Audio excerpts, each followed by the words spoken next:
So, welcome to today. I'm Christine. I'm Liz. And we are Double Defense. We're an all female New York Rangers podcast, bringing you fun conversation about our New York Rangers, the NHL and hockey, and so much more. Thank you for joining us.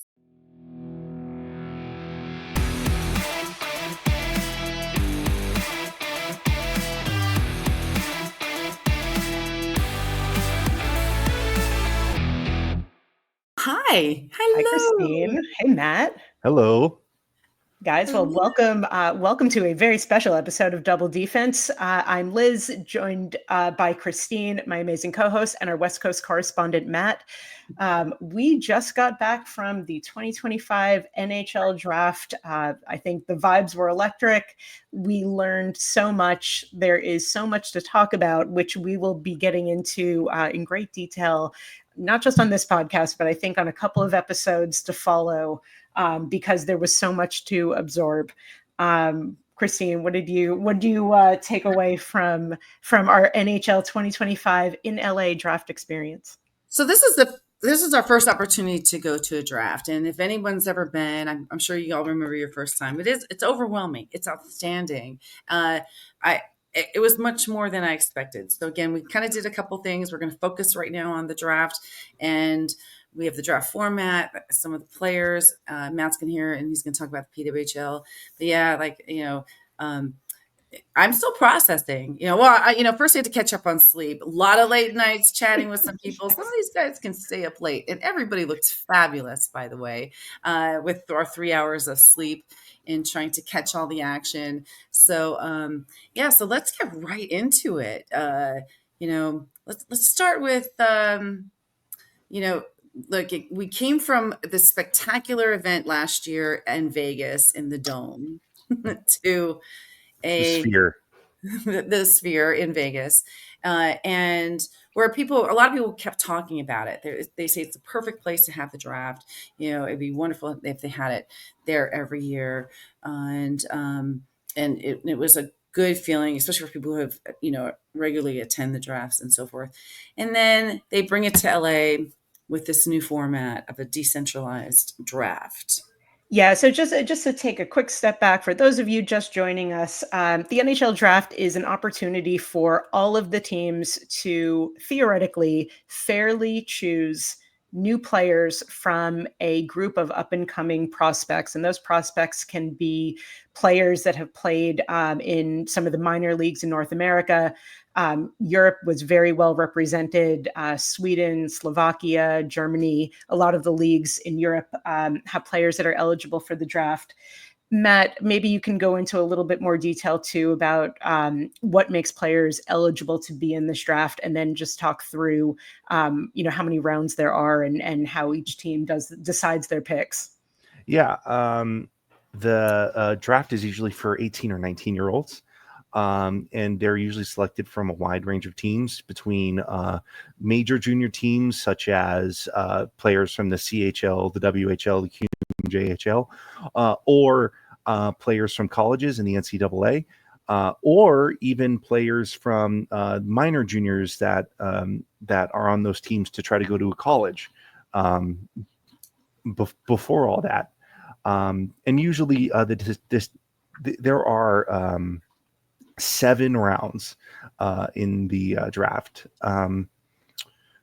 Theoretically, every hockey team should be able to get 7 players from this draft, but they're allowed to trade picks similarly to trading players. And so usually the order gets all mumbled and jumbled as the picks get traded years out in advance. I think the limit is 3 years out. Yep. I think. And all the way up to 2 seconds before. Yeah, absolutely. So we saw a lot of that. And for the Ranger fans that are joining us, that is the reason that the Rangers did not pick in the first round of this draft. So we picked in the second round. And then, as Christine was saying, I think we got to witness many very last second trade alerts that came into play, and players can get traded in the middle of the draft too, which happened a little bit over the course of the last 2 days as well. Yeah. So that was Yeah, that was fun. And again, just to kind of add in, one of the reasons we actually traded our first round pick to fulfill our JT Miller obligation. So we've kind of kept that future pick for a first rounder for next year. So that's kind of where we stood. And so our first pick was 43 in the second round. And normally with the draft, every team sends their staff over to the location that the draft will be. Everybody's usually on site together so that the teams can talk, they can make trades among each other, they can all be in the same room and physically meet the prospects. This year, the choice was made to make this a decentralized draft. I don't know how we were all feeling about that. I think the general consensus was. It was an immediate regret, it sounded like. So we did have a chance to listen to Bill Daly speak earlier before the draft had begun, actually, and talking about how out of all the teams, it was voted 26-6 to have this format for this year. I'm dying to know who the 6 were, by the way. I'm dying to know who stood up for this is a dumb idea. Maybe we can get some insight and find that out. And then immediate talk in speaking with other people from behind the scenes to in front of the scenes throughout the weekend was and maybe it was they thought that there would be a monetary savings to do it this way, but it really wasn't. So they immediately kind of realized that the cost benefits was not anything significant. So essentially what the decision was is instead of sending everybody to the physical location of the draft, all the teams would stay home in their home office and essentially greet all of the new draftees basically on a glorified Zoom call, some of which went okay, some of which had technical difficulties. So there was not a lot of in-person conversations, which was a little bit strange. Especially just as a viewer of the draft, as a fan watching it, and us, Christine, literally being in the seats at the Peacock Theater watching it all unfold. Yeah, I mean, there's a lot more to it we can go into, but a lot of that in-person wheeling and dealing has a lot of benefit to it, and speaking with some of the people there too. So they didn't really have that, and it seems like there would be it limited the deals and the trades that could have happened better on the fly, and that's an aspect of it to look at as well. So this didn't appear to be a more favorable draft to it, and attending in person was even different because that was the other thing we were talking about. When the players were talking to the Zoom, their teammates and, their future bosses and stuff, their back was to us and the whole entire audience. So, and they pushed it back. The graphics were great on everything, but then they push them in the back of a room. And so you were even limited if you were sitting, out on the sides, you couldn't see anything. You had to watch everything on a big screen. So when you're there, it's a very small theater. It's a very up close and personal kind of venue to see. Anybody could have sat next to any of these families and enjoyed all the beauty of it. And that was my favorite part, was just watching the families, the hugs, the camaraderie of everybody, the cheers from the teammates and the other prospects. And that was very wholesome to kind of be in person and to get that vibe. I mean, we all cried, watching Matthew get his moment and the emotion that went into it. And that's how it started. And that was the good part that people really aren't seeing the big picture of, so it'll be interesting to see the bigger changes. I was hearing things about people wanted it back in Vegas, Canada, too. So we'll have to wait and see what they learned from this year and how we're going to see it grow from next year. The other thing are the presenters. We're in LA. That was another talk about having a break, having some band. Goo Goo Dolls were there. I mean, it would have been nice to hear them sing a song or do something.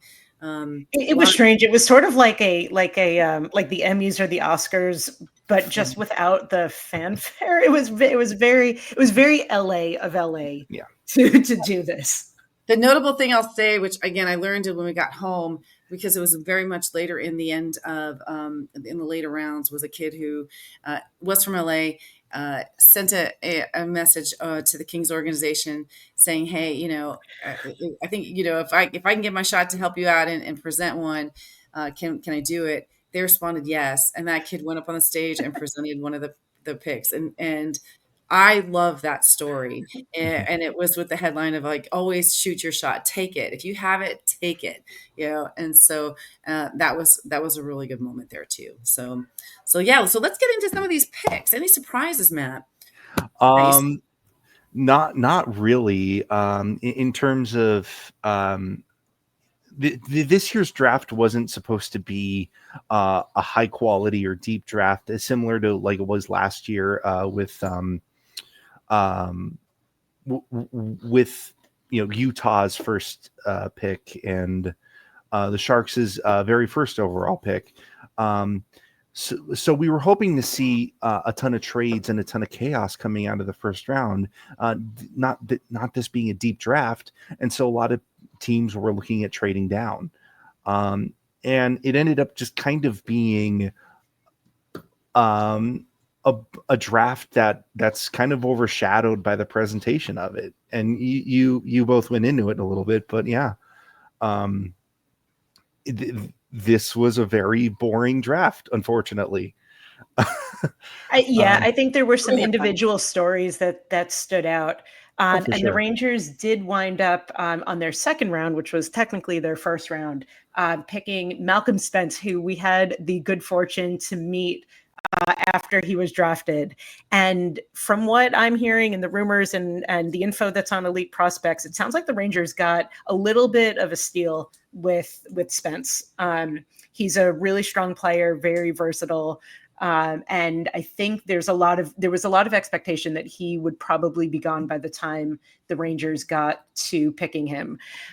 One of the things that he said to us when we had the opportunity to talk to him is how happy and grateful he was that he had been picked by a team essentially first. He didn't want to be somebody's second pick. And I think he really appreciated that the Rangers believed in him enough to go for him when they had the opportunity.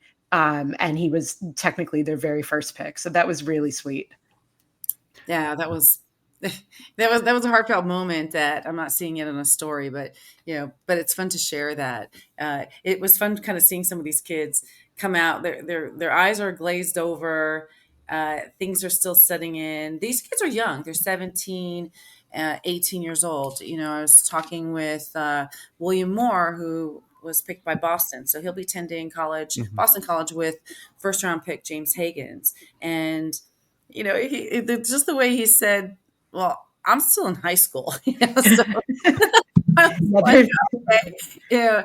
And so them enjoying, just figuring out where they're going to go. We saw a lot of stories, and when Matt, you have that picture right behind you too. So again, a lot of these kids are getting whisked away to whoever team chose them. Training camps are starting. The Rangers camp starts tomorrow. So Malcolm, when we spoke with him, it was around noon, and he's like, I'm on a 3:00 flight to New York. I'm headed out because training camp starts tomorrow. So they're well on their way to doing things. So training camps are starting with these teams like within the next 2 weeks. We got free agencies on Tuesday. A lot of chaos is coming up, so it's going to be a really fun, busy week. And watching these kids really try to process stuff at that age, as you can see them being overwhelmed with everything, but also enjoying all their moments. Watching kids ask for autographs. We were taking pictures and enjoying them. They all had a camera crew following around with them the minute that they came out of the press room, and they followed them around for the rest of the day. That's something that I think gets kind of overlooked. These are 18-year-old kids that are off playing hockey in different countries and are jumping around to different locations even before they get to the NHL.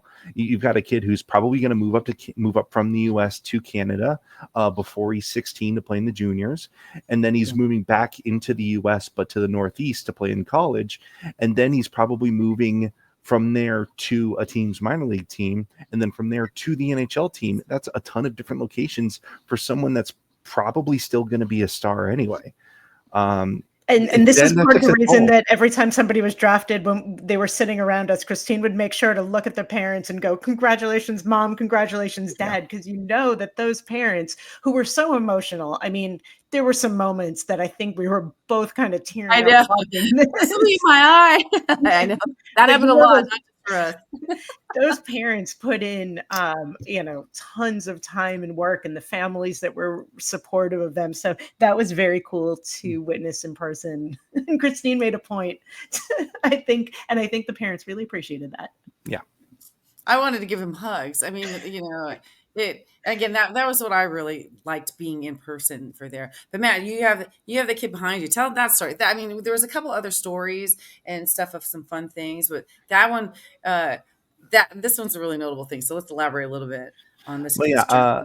kid's journey. Roger McQueen of the Brandon Wheat Kings, he got injured this past year. He's 17 games played, 20 points this past year, so not too bad for being on an injury.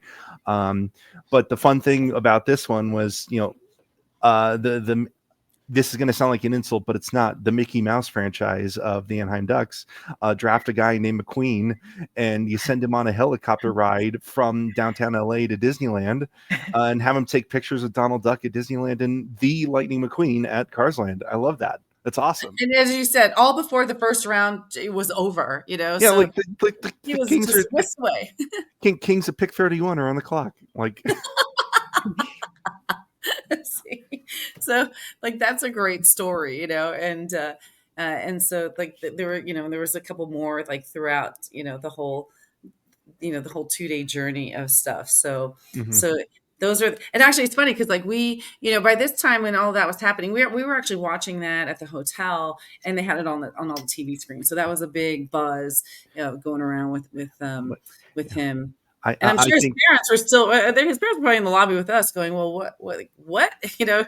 so that, I think Roger McQueen is the best example of what the draft should be, because a lot of the times you hear these names and you might recognize a couple names from people being on social media and showing clips of highlights, or maybe you watch them on your favorite college's team and so you recognize the name. But besides those, there are still hundreds of kids that you don't know the name of, and so when you see a story like this where McQueen is taking a photo with McQueen, like that's fun.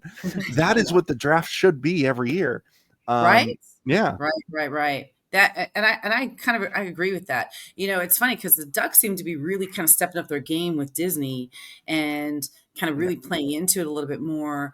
And so, I know they bring the team down to Disneyland and stuff. So, so they seem to be doing a lot more affiliated kind of things directly with Disneyland. So this will be fun to watch and see how that grows, with that relationship, with him too. So that'll Also, definitely be fun to watch.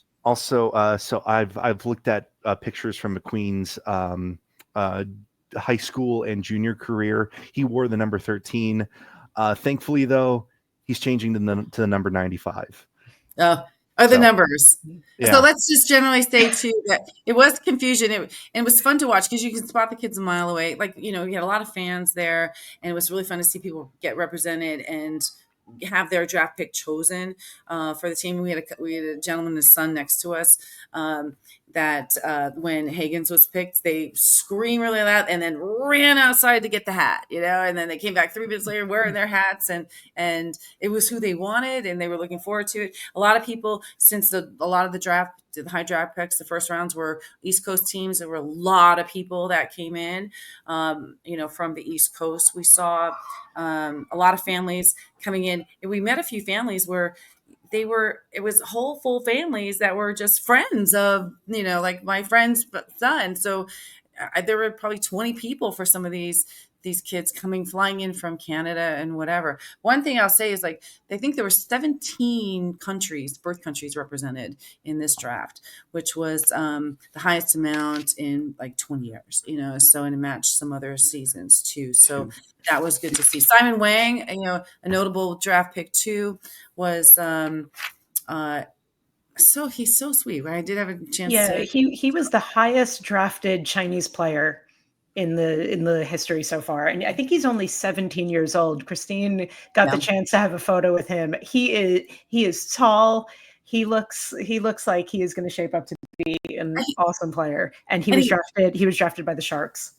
Yeah, and he's sweet. He's sweet as can be. You can watch a couple of the interviews he gave, and you can kind of sense his demeanor and his personality, and that was kind of the way he was. So that was a fun one too.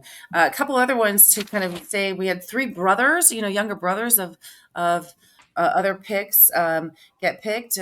Victor Eklund is the younger brother of William, and he was chosen. And we have Michael Misa, younger brother of Luke, and what's this kid's name for the Kings? Henry Bruskowitz. It's Brew Stev Whisk. Bruskowitz. What's so hard about that? I don't understand. The random Z. I've slept BRZ. 5 hours in the last 3 days, so I'm playing that SNL skit in my mind. There's too many letters here to learn how to pronounce it on air. Is BRZU too hard to pronounce? I don't. No, I gotta catch up on the sleep.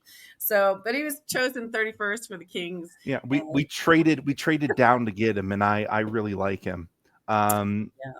Yeah. So there you go. So they're so we have like a local one. So yeah, so you got three, the brothers are coming up, and we're gonna see that. It kind of goes to show you that, if you have a family of hockey players, eventually you're probably going to see that younger brother kind of step up and come into play. We are seeing a lot more of that.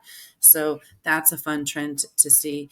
And it would be, just kind of throw it out there. It's like, if these kind of continue on and you start seeing more brothers playing for the same teams, we don't really typically see them too much on the same team, but as it kind of continues to grow with this younger version and different style of hockey, that could be an interesting thing to see, because they know each other even better, Yeah. And I know, and maybe that's why some people want to keep them on opposing teams, Mm-hmm. Makes it hard for the parents.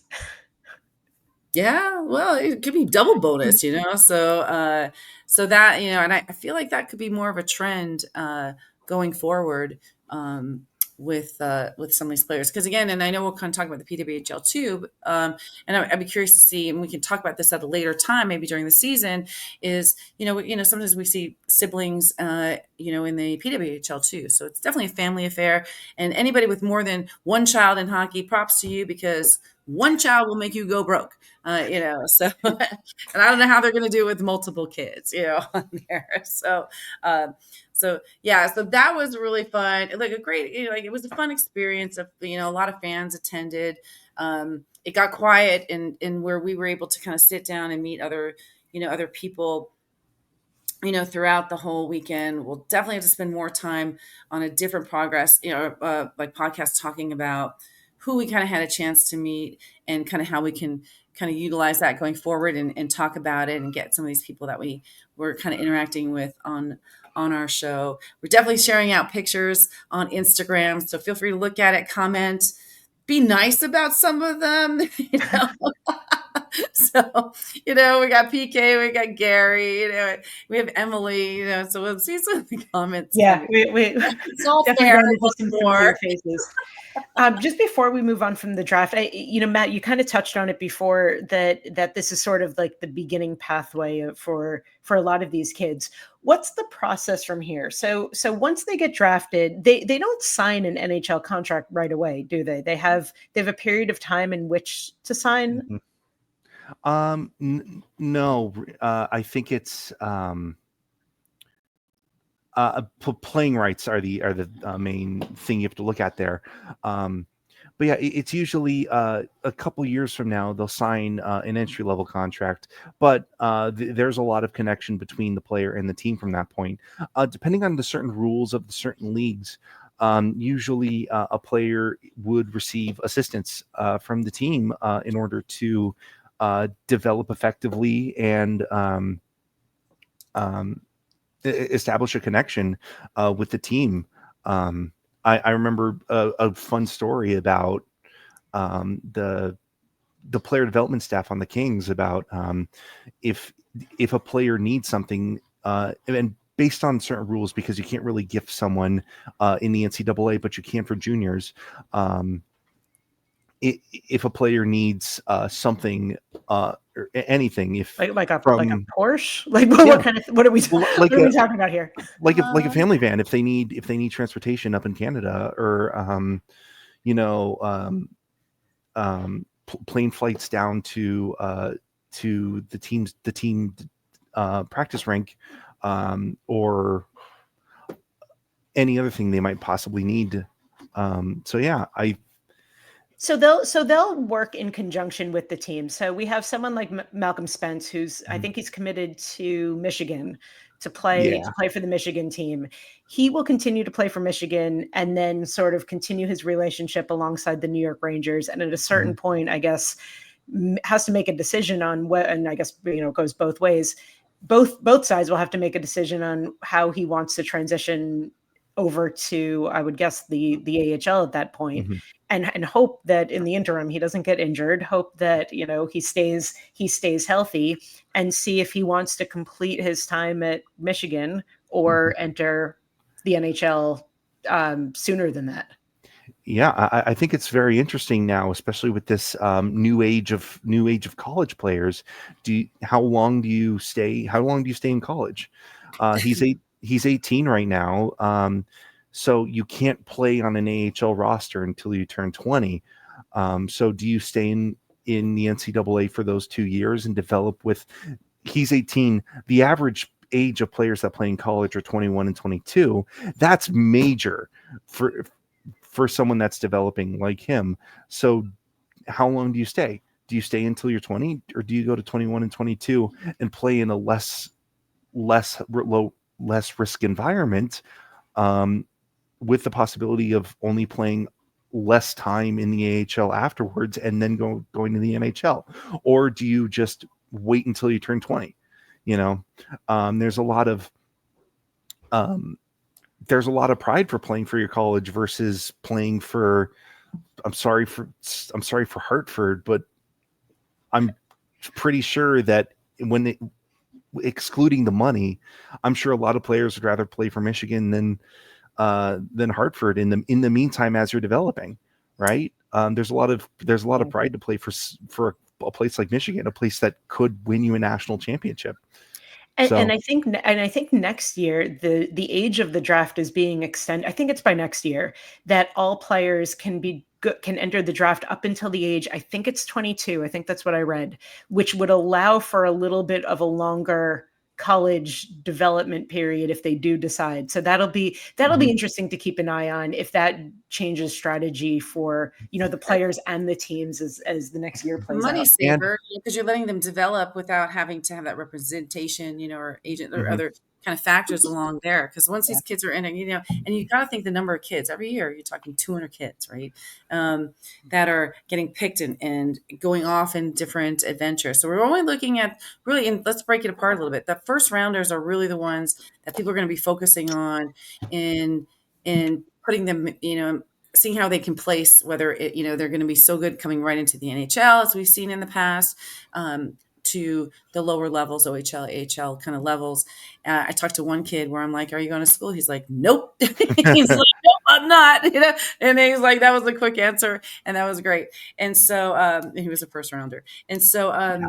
And then kind of moving on. So again, this is kind of where we talk about, they're all going to go into development camps. They're all going to start networking and kind of getting more of those, the people that they need to meet to really develop, because this is kind of where they're going to get those connections and helping them kind of develop. And I think we'll talk much more on the development side, I think, in a future podcast, because we had the good fortune to meet, a lot of skills coaches, scouts over the last couple of days at the Sports Management Worldwide Conference. So I think we can go into detail on the development and also talk about, the psychology of it, because they're young right now. They do need those years to, maybe not just only physically mature, but also, emotionally get ready for what life in the NHL could potentially look like.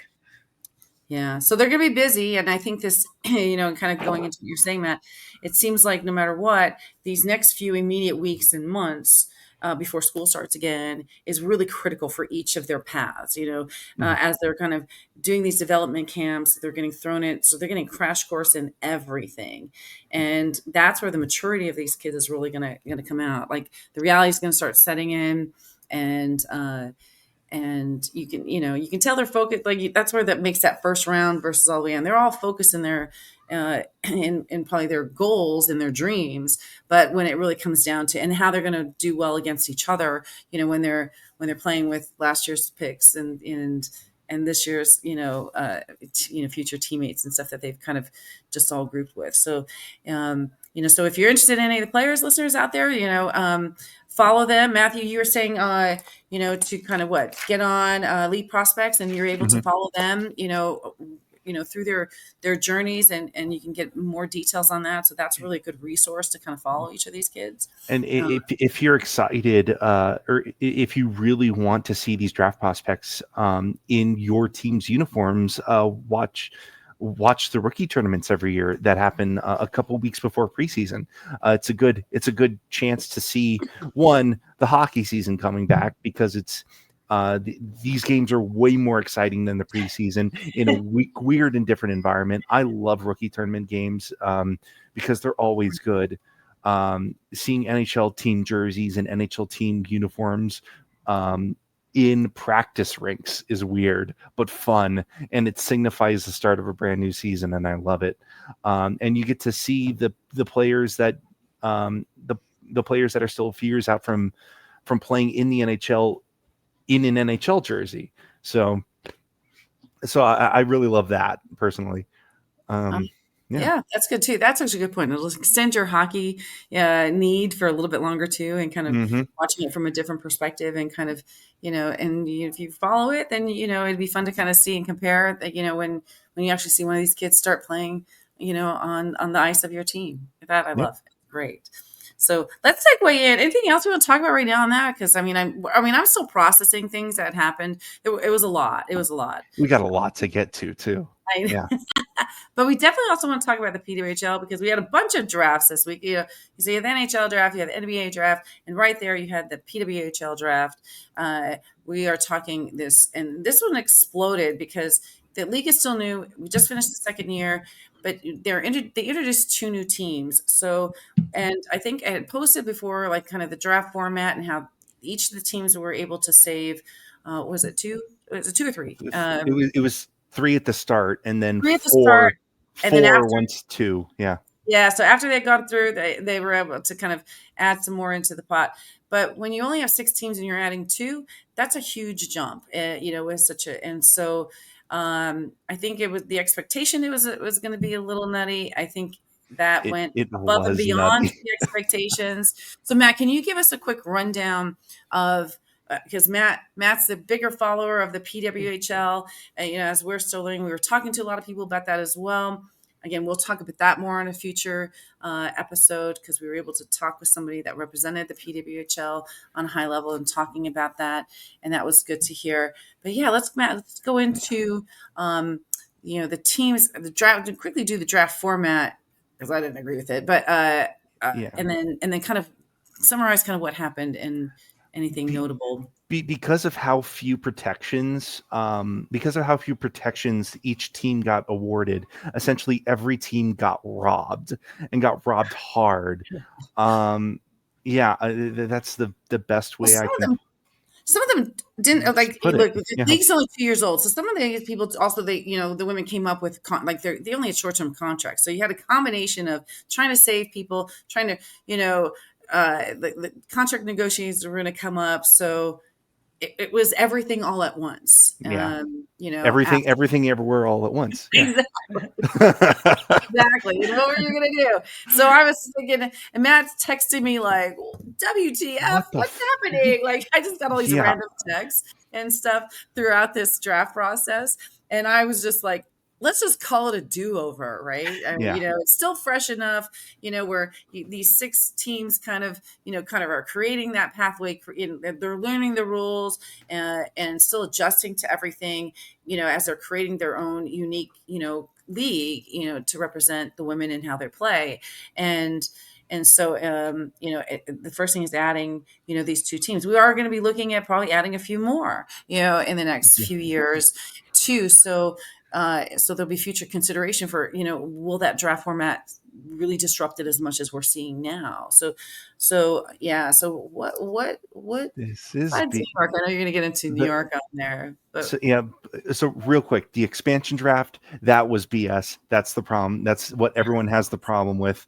It was every team got robbed. Sarah Nurse went to Vancouver and Hillary Knight went to Seattle, two players that every hockey fan knows. I think they wanted to. Yeah, I guess that's fair. But what also ended up happening was,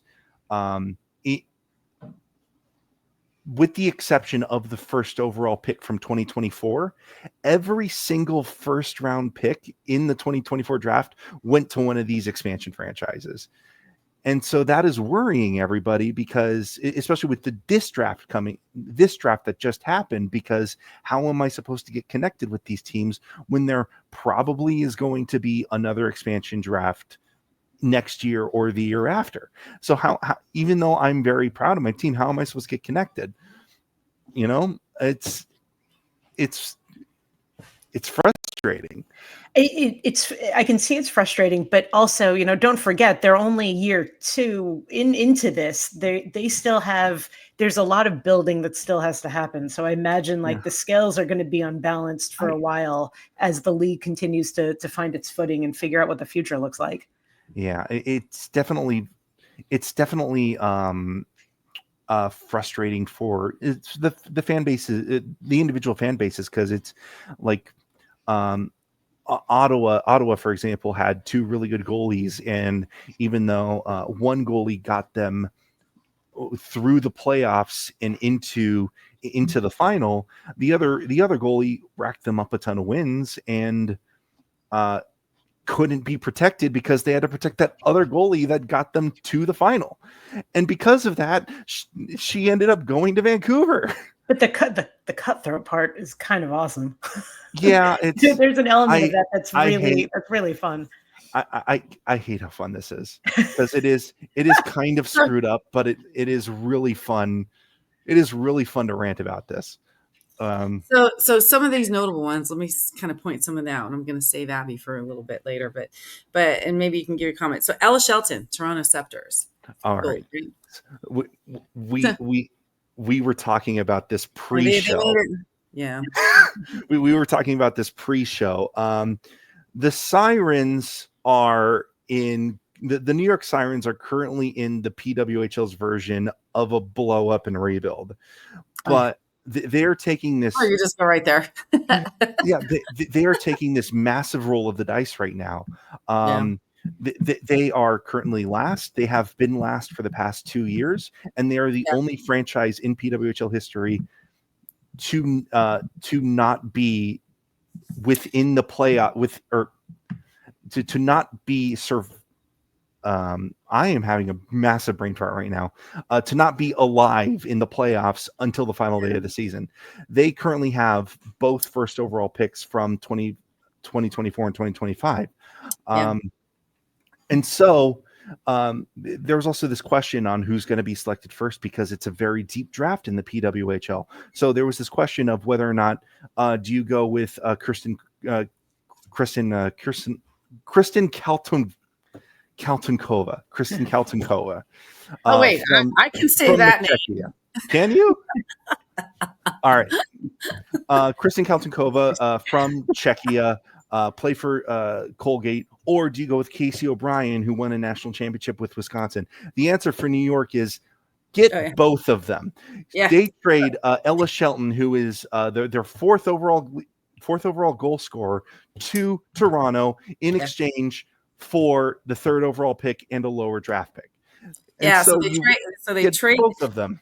Yeah, so they, so Shelton being one of their inaugural like first round draft picks, and one if you said their top like 4 goal scorers, they trade that, and then they trade up for Casey O'Brien, and then they trade out Abby Rock, so Yeah, and they then just threw all their cards in, that's which I feel like the crazy. Rangers did. Like I always feel like there's some similarities. Trading Just throw them all out, see what lands on the table. We'll keep trading those. Ella Shelton to do Start over. once. Yeah. Trading Ella Shelton for a pick is crazy for the first time, and then they did it again by trading out Abby Rock for 2 picks. Yeah. What Abby Rock with for Kristen O'Neill? I think Kristen O'Neill is very good and has potential, but even still, you're trading out USA star Abby Rock for picks. What are you doing? What are you doing? In a 6th round draft, the New York Sirens came out with 9 players, a third of their entire roster. Almost half of their entire roster are going to be rookies from this draft. And that is going to be bonkers. Well, it's going to be long-term strategy, which is, that sounds like a good thing in general for the PWHL. Maybe, but when you've got a maybe expansion draft, maybe possibly, who the heck knows, that might not be a good thing. I think what they're banking on is they currently have one of the best players who was a rookie last year in Sarah Fillier, and they're banking on rookies being good. But you're New York, like you're a team that's been in last place. This is either going to go really, really good or really, really bad. Is Jerry the GM over there too? So this will be definitely. So I think the key takeaway on that is, again, they're still new enough where there could just be this whole readjustment. And you have your notable good players, and we're, you're saying like, we saw Sarah Nurse kind of moving. And again, I think they wanted the trades. We're going to see how that goes. One of the things I was talking to someone about too is, we see Michigan win it twice, right? Or Minnesota win it twice. Yeah. So, let's, again, with it being new, it's, let's try to level it out. I'll be curious to see how this will be a really fun season, I think, to watch. You kind of the first season was really fun to watch. Now you started to get comfortable, and then they just traded, like, everything just went crazy. Think about all the kids that bought the jerseys, the Sarah Nurse jerseys and everything. Everything's new. They only had it for once. Well, welcome to the NHL stuff. You can buy a jersey and then they're gone the next day. That's the luck of the draw. That's how it goes. We'll buy another jersey. So this one will be fun, and this will just kind of set us up for how we're going to kind of work our next season, and kind of really, and how we're going to kind of watch the PWHL and bring it more into what we're talking about throughout the season. So this will be an interesting, fun watch. And again, it's a kind of a taste. And we did have someone from the PHL in this SMWW conference that we attended this weekend as well, and it seems like the future of like the takeover tours and the projection of kind of adding more teams in the next 5 years, maybe even sooner, is an expectation that's going to happen. So again, we'll kind of see how this season goes and how it sets it up for another expansion team, and how they are going to do that, since it's very fluid, and how they're growing. I think they're still trying to kind of, figure out a way to kind of be profitable too. So again, this is a business trying to sustain itself and grow in popularity, but also grow monetarily too. So, so way more to talk about on this as we go through the season, and when the season begins, and as we kind of go through it. So we'll definitely keep an eye on that, and it'll be a lot more fun to talk about that on that. So we've all been through a lot this week. It's been a really long week, and you get just enough time to rest up before free agency starts on Tuesday. Oh yeah, the action is going to keep going for sure. I think we're going to see some big news out of the Rangers soon. Andre Miller. We have some wink on the please do not sign Gavrikov. Thank you. He's totally not that good. Here's it. He's totally not that good. You don't want him. I think he should just resign with the Kings. Who are you talking to? We'll say pretty sure. Yeah, Kristen and I are not in charge of that. I know the one wink that I heard, is that rumors are usually true. And I'm like, no. So let's see how that pans out and how that, if that's really come to fruition. So this week is going to be a very busy week. Again, training camp starts tomorrow for all the prospects. And so we'll start seeing things about that. And we'll see how quickly things move. I kind of thought more things were going to happen prior to the draft again, but you were mentioning, Matt, it seemed like it was lackluster in comparison to everything. It could have been a combination of a lot of different things. So I do wish it was spread out, because even though it was somewhat lackluster, it all happened at once. It all happened at once, and it was crazy to talk about. I don't know. Yeah. So we'll talk on this. Everybody get ready, get your pens, get your papers, get ready to share stuff when you hear about it. And, and we'll see what happens in the next week with the free agency. I have to rest up so I can keep up with everybody else, because I have a feeling things are going to come fast. So, so we'll have to just keep an eye on that. We wish everybody the best of luck. Hopefully, our team's in good shape, and we'll be ready to begin a new fun season soon enough. So with everybody going back to work tomorrow, their summer's over. so they're all kind of going back to work, and things are starting up again. So this is a great day. So we're still processing. Thanks for joining us and listening to our excitement about everything. More pictures and stuff will be going up on Instagram, and we'll share more stories as we go. And then we have more fun topics to talk about. Hopefully we'll have some really fun special guests in the next upcoming weeks to kind of close out this fun summer. Thanks, everybody. Thanks, Matt, for joining us today. See you next time. Yeah. Bye, see you guys. next time. Bye.